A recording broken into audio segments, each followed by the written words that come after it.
जय जगन्नाथ जय माँ माणिकेश्वरी आपण मानक जेएफटीसी कलाहांडी एजुकेशन को स्वागत। आपण माने 9th क्लास रे पढ़ुथिबे ताहेले आपणको पई एही विषय को नहीं मु आसीछि। हिंदी बहिर कविदासंकर दोहा विषय रे आलोचना करिबा। आपण माने जदि 9th 10th रे पढ़ुछंती ताहेले 9th रे मध्य कविदासंक विषय रे वर्णित अछि एवं 10th क्लास रे मध्य वर्णित अछि। तेणु करी मु गोटे भिडियो रे कविदासंकर जन्म रचित विषय रे आलोचना करिछि। ताहाकु नै प्रथमे देखिनियो। आज आमे तांकर दोहा विषय रे आलोचना करिबा। से प्रकृति रे केउ दोहा रचना करि जाइछन्ती एवं एही समाज को की शिक्षा देबा पई से चाहुचन्ती से विषय रे आलोचना करिवे। तो आपण माने ध्यान पूर्वक आपण जदि बेले सुनिबे आपण को कौन ना हिंदी जदि कष्ट लगुछि आपण ठीक चैनल को आसीचंती एवं ठीक भाव मु किपरि भाव आपण को सरलता भाव बुझेबी से दिगरे मु कार्य करूछि। आपण मध्य आपणकर गोटे काम कि मु जदि जहाँ मु कहूछि जहाँ मु पढ़ौछि ताहाकु जदि ध्यान पूर्वक आपण माने सुनिबे बा नोट करिवे ताहेले कौन हेबो ना आपणकर मन रे ताहा लिखित होई रही जेबा। जेते बेले आमे कौन करू ना कोनोसी प्रकार टीवी रे बा शो देखू मोबाइल रे कोनोसी प्रकार वीडियो देखू मूवी देखू बा कोनोसी प्रकार कॉमेडी जहाँ भी देखू आमे मन लगाई ताहाकु देखि थाउ। सेति पई जदि आमे कोनोसी प्रकार क्वेश्चन जे जदि फिल्म रो पचारिबो आमे कौन करू ठीक फटाक से आमे कौन करू ना ताहार उत्तर देऊ। एई फिल्म रे हीरो किए थिला आमे फटाक रे कहि दऊ। ये फिल्म रे तांको बापा किए थिले फटाक रे कहि दऊ। बा कोनोसी दे बेले आमे छोटो थिला बेले माँ बा आई माँ आमको जेते बेले गप कहूथिले से गप को ध्यान पूर्वक शुणुथिले।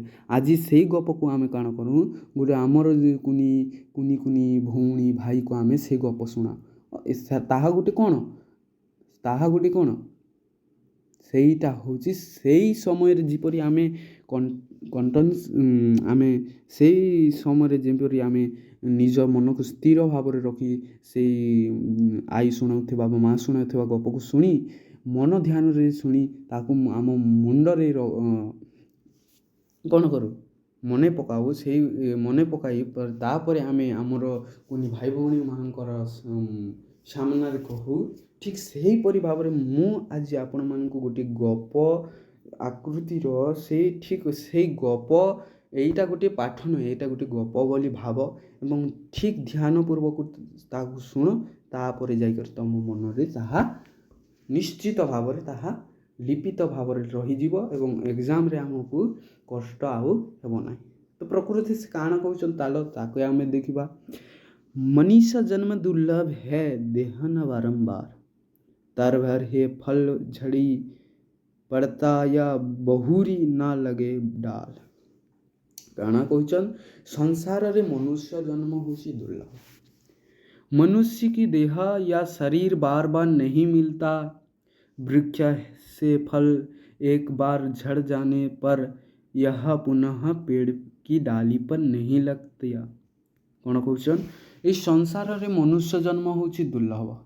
आमे अनेक ग्रंथ माध्यम रे अनेक विज्ञान रे हो कि कोनोसी विषय रे आमे पढुछे कि ए पृथ्वी रे सर्वश्रेष्ठ प्राणी के ना मनीष। काहे कि सर्वश्रेष्ठ काहे कि ना से गोटे कैरेक्टर जोगु से काना होची एई मनुष्य जन्म होची दुर्लभ बा तार जीवन सार्थक। से कैरेक्टरटा कौन ना विवेक। विवेक कहले आमे जेते बेले कोनोसी कार्य करि थाउ आमे भाबू चिंतु आमे जहा करूछु ठीक करूछु ना जहा करूछु आमे भूल करूछु सेईटा होची विवेक। से विवेक थिबा जुग ए मनुष्य कौन होची ना एई संसार रे सर्वश्रेष्ठ प्राणीर मान्यता ताकू मिलिछि। से मनुष्य जन्म आज मु नेइछि तो मु मध्य धन्य ताहा कहउछन्ति। ए शरीर मनुष्य शरीर ए संसार रे बारंबार मिलेबो नाही। को जन्म रे की पुण्य करिथिली सेति पई ए संसार रे मु ମନୁଷ୍ୟ ଜନ୍ମ ନେଇ ଆସିଛି ଏବଂ ଈଶ୍ୱର ଯାହା କରିବା ପାଇଁ ଏ ପୃଥିବୀକୁ ଏ ସଂସାରକୁ ମୋତେ ପଠାଇଛନ୍ତି ସେଇ କାର୍ଯ୍ୟ ମୁଁ ନିଶ୍ଚିତ ଭାବରେ କରିକିରି ଯିବି। ଏବଂ ସେ ସୁନ୍ଦର ଭାବରେ ଗୋଟିଏ କ'ଣ ନା ସୁନ୍ଦର ଭାବରେ ସେ ଗୋଟିଏ ଉଦାହରଣ ଦେଇ ବୁଝେଇବାକୁ ଚେଷ୍ଟା କରିଛନ୍ତି। କିଏ ନା କବୀର ଦାସ କହିଛନ୍ତି ଗୋଟିଏ ବୃକ୍ଷରେ ଯଦି ଗୋଟିଏ ଫଳ ଲାଗିଛି, ସେ ଫଳ ଯଦି କୌଣସି ଝଡ଼ ହଉ କୌଣସି ପ୍ରକାରର ଯେକୌଣସି ଇଏରେ ଯଦି ସେ ତଳରେ ପଡ଼ିଗଲା, ତାକୁ ସେ ଆଉ କୌଣସି ପ୍ରକାରରେ ସେ ଡାଲରେ ଯାଇକରି ଲାଗିପାରିବ ନାହିଁ।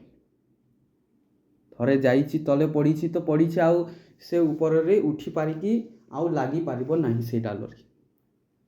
ଠିକ୍ ସେହିପରି ଭାବରେ ଯଦି ମନୁଷ୍ୟର ଜନ୍ମ ଥରେ ଆମେ ପାଇଛେ, ଆମେ ଏଇ ମନୁଷ୍ୟ ଜନ୍ମରେ କୌଣସି ପାପ କାର୍ଯ୍ୟ କରିଛେ, ଅନ୍ୟର ଦୁଃଖକୁ ଆମେ ଦୁଃଖ ଦେବା ପାଇଁ ଚେଷ୍ଟା କରିଛେ, ଅନ୍ୟକୁ ଆମେ କୌଣସି ଶୋକ ଦେବା ପାଇଁ ଚାହିଁଛେ, ଅନ୍ୟର ଅମଙ୍ଗଳ କରିବା ପାଇଁ ଚାହିଁଛେ, ତାହା ଆମେ କ'ଣ ହେଉଛି ପାପ କାର୍ଯ୍ୟର ଭାଗିଦାର ହେଉଛି। ଏବଂ ସେ ପାପ କାର୍ଯ୍ୟକୁ ଆମେ ପାପରୁ କିପରି ମୁକ୍ତି ହେବା ସେ କାର୍ଯ୍ୟ ନେଉନୁ। ଆମେ ଯଦି ମରିଯାଉଛେ ବା ଆମର ଦେହାନ୍ତ ହେଉଛି, ତାହେଲେ ତାଠାରୁ ଆଉ ଦୁଃଖର ବିଷୟ କ'ଣ ହେବ? ଏ ମଣିଷ ଜନ୍ମ ଆଉ ମିଳିବ ନାହିଁ। ମୁଁ ଯଦି ପାପ କାର୍ଯ୍ୟ କରିଛି, ସେ ପାପକୁ ଧୋଇବା ପାଇଁ ଆଉ ମନୁଷ୍ୟ ଜନ୍ମ ମିଳିବ ନାହିଁ। ସେଇ ପାପକୁ ନେଇ ଆଉ କୌଣସି ପ୍ରକାରର ଆଉ ଗୋଟିଏ ଶରୀର ମିଳିବ ଏ ସଂସାରକୁ ଆସିବା ପାଇଁ। ସେଥିପାଇଁ ମୁଁ ଯଦି ଏ ସଂସାରରେ ମୋତେ ମନୁଷ୍ୟ ଜନ୍ମ ମିଳିଛି, ଏ ମନୁଷ୍ୟ ଜନ୍ମରେ ଲୋକଙ୍କର ପୁଣ୍ୟ କରିବା ପାଇଁ, ଲୋକଙ୍କର ସାହାଯ୍ୟ କରିବା ପାଇଁ, ଲୋକଙ୍କର ଅସୁବିଧାରେ ସାହା ହେବା ପାଇଁ, ଲୋକଙ୍କର ଦୁଃଖରେ ସାହା ହେବା ପାଇଁ, ତ ମୁଁ କାହିଁକି ନା ଈଶ୍ୱର ଯାହା କରିବା ପାଇଁ ମୋତେ ଏ ସଂସାରକୁ ପଠାଇଛନ୍ତି ତାହା ନିଶ୍ଚିତ ଭାବରେ କରି ଏ ସଂସାରରୁ ଯିବି ଏବଂ ଭଗବାନଙ୍କର ସମ୍ମାନରେ ସମ୍ମାନିତ ହେବି।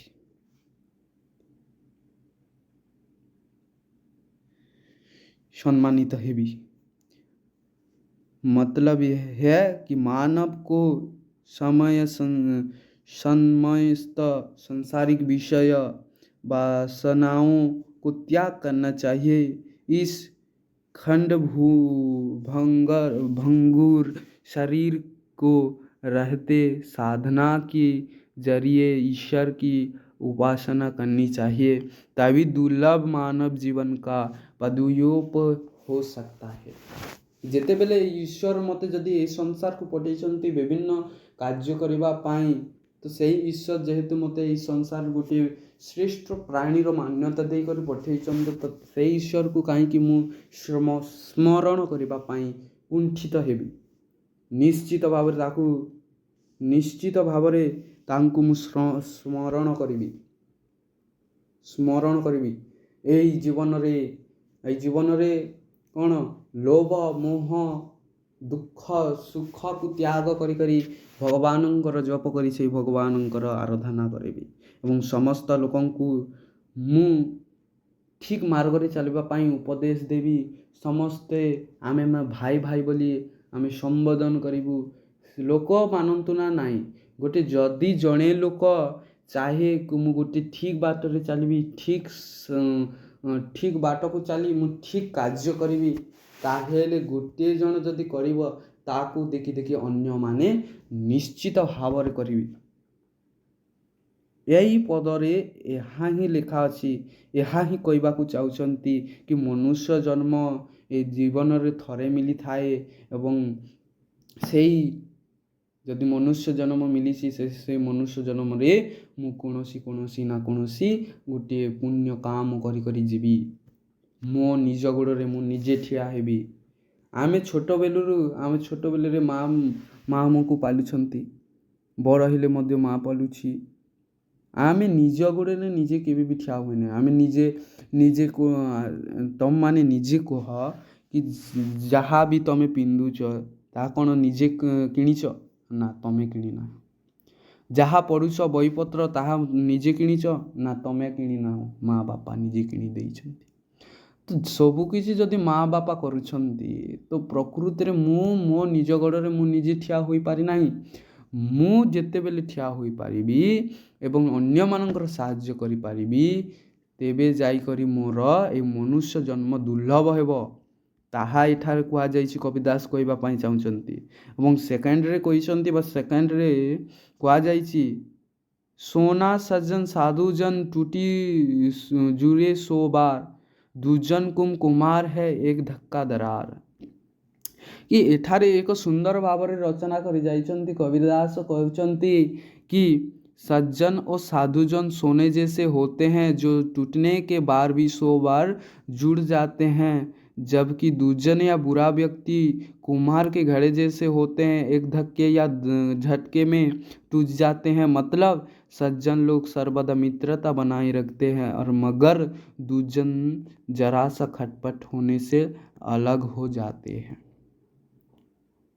किछि बुझिल ना कौचन कि सज्जन व्यक्ति गोटे सुना परी से सर्वदा समस्तଙ୍କ ସହିତ ସାଙ୍ଗ ମିଳନ ସାଙ୍ଗ ସାଥୀ କରିବା, ସମସ୍ତଙ୍କୁ ଠିକ୍ ମାର୍ଗରେ ଚଲେଇବା ପାଇଁ ଚେଷ୍ଟା କରିବା ଏବଂ ସମସ୍ତଙ୍କୁ ଜ୍ଞାନ ପ୍ରଦାନ କରିବାରେ ଲୀନ ହୋଇଥାନ୍ତି। ଯେଉଁମାନଙ୍କୁ ଆମେ ପ୍ରକୃତରେ ଏହି କଳିଯୁଗରେ କୌଣସି ପ୍ରକାର ସେପରି ବ୍ୟକ୍ତି ସହିତ ସାଙ୍ଗ ହେବା ପାଇଁ ବା ଦୋସ୍ତି ବା ମିତ୍ରତା କରିବା ପାଇଁ ଚାହେଁ ନାହିଁ। ଏଇଟା ହେଉଛି କଳିଯୁଗ। କଳିଯୁଗରେ ସେମିତିଆ ଲୋକ ଅଛି, ସେମାନେ କୌଣସି ପ୍ରକାର ଯିଏ ଯଦି ଆମକୁ ଜ୍ଞାନ ପ୍ରଦାନ କରୁଛି, ଯିଏ ଯଦି ଆମକୁ ନିଜ ଗୋଡ଼ରେ ନିଜେ ଠିଆ ହେବା ପାଇଁ କିଛି ବୁଦ୍ଧି ପ୍ରଦାନ କରୁଛି, ସେପରି ବ୍ୟକ୍ତି ସହିତ କେହି ବି ସାଙ୍ଗ ହେବେ ନାହିଁ ଏ କଳିଯୁଗରେ। କିନ୍ତୁ ଯେଉଁମାନେ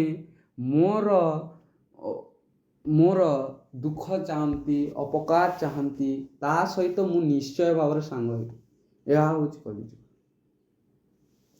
ତ ଠିକ୍ ମୁଁ ତମମାନଙ୍କୁ ଉପଦେଶ ଦେବି ସେପରି ହେବ ନାହିଁ।